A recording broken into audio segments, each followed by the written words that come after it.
chaos and cruelty caused by President Trump's executive order is now on full display here at SeaTac Airport. The illegality and the unconstitutionality and the religious discrimination of his executive order is now on full display at Seattle International Airport. And the gross incompetence and ineffectiveness of this action without notice to local officials whose job it is to run the airports is on full display here at SeaTac Airport. First, I want to address the gross cruelty of this. These are people who have left war-torn regions, chaos, mass poverty, many of them who have relatives here who are citizens of the United States, who have crossed the abyss from disaster to hope, who were ready and landed in the home of the land and the brave, who were allowed to get on airplanes to cross the oceans to a life of hope, and who are now torn apart from the relatives who are waiting at the end of the gate?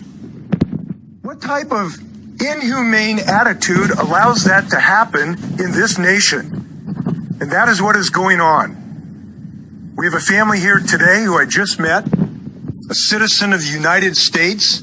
The Donald Trump administration allowed her husband to get on a plane in Vienna, waiting to get in the arms of his wife, but didn't let him go the 6 feet across this gate to embrace his wife. What type of cruel attitude based on demagoguery and fear does that to people, to anybody? And it won't stand. Second, this is a grossly unconstitutional and highly probable illegal act. It is religious discrimination in its barest and obvious form. Not only did it target just Muslim countries, it clearly is religiously discriminatory when the president himself said, we're going to say Muslims are at the bottom of the barrel, other religions are at the top. We have never done this in over 2 centuries of American history, and it's on display here at SeaTac. And we're drawing the line right here at SeaTac. And I hope people are doing it in airports across the country. Listen, I've seen this movie. When I got a call 2 hours ago about what was going on at our airport, I thought about the history of Bainbridge Island. I live on Bainbridge Island. 75 years ago, we saw this movie again, where because of fear, the American government issued another executive order in February 1942 that rounded up American citizens who were of Japanese-American ancestry because of fear and only fear, and sent them to camps for years. I know from Bainbridge Island what fear can do, and I know that Americans need to stand up against this today across America. Third point I want to make, this is probably the most incompetent, ineffective, unconsciously provocative, and dangerous action of any government I've ever seen. To drop this on SeaTac Airport with no notice of how to handle this, I got to tell you, these people couldn't run a 2-car funeral. And it's very disappointing to see our federal government create chaos in our nation.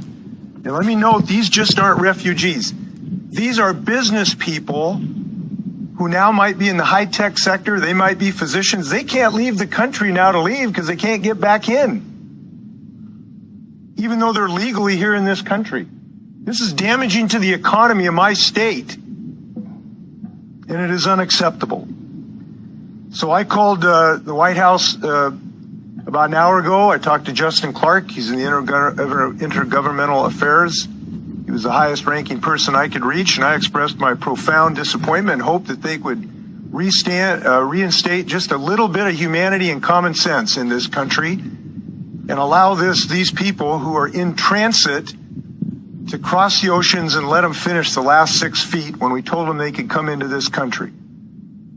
He indicated he would pass my thoughts alone and hope that I could reach the Chief of Staff. That has not happened as of yet. I have also talked to the Attorney General's office. The Attorney General is now examining what options we have.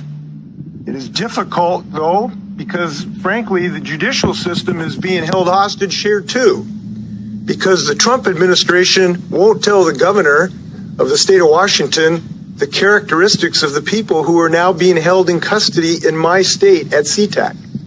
Therefore, it's difficult to get in front of a judge to really get relief from what I consider unconstitutional activity.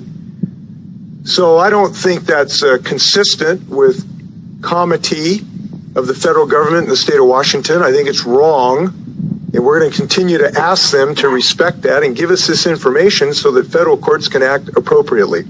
I hope that that will happen in the near future. Let's hope that common sense and humanity is restored in the next few hours in this country. Thank you. I'd like to introduce Cyrus.